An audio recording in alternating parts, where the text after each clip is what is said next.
आदमी ने एक बहुत ही खूबसूरत लड़की से शादी की।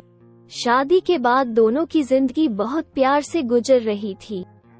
वो उसे बहुत चाहता था और उसकी खूबसूरती की हमेशा तारीफ किया करता था।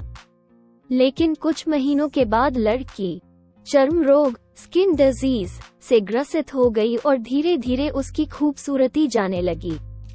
खुद को इस तरह देख उसके मन में डर समाने लगा कि यदि वो बदसूरत हो गई तो उसका पति उससे नफरत करने लगेगा और वो उसकी नफरत बर्दाश्त नहीं कर पाएगी।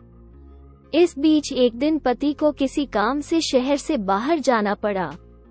काम खत्म कर जब वो घर वापस लौट रहा था, उसका एक्सीडेंट हो गया।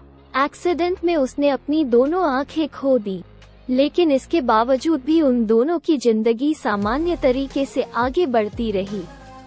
समय गुजरता रहा और अपने चर्म रोग के कारण लड़की ने अपनी खूबसूरती पूरी तरह गंवा दी।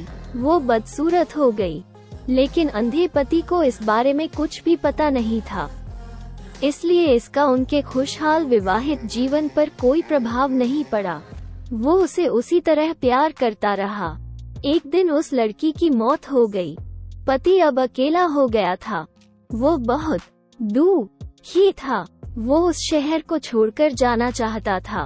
उसने अंतिम संस्कार की सारी क्रियाविधि पूर्ण की और शहर छोड़कर जाने लगा।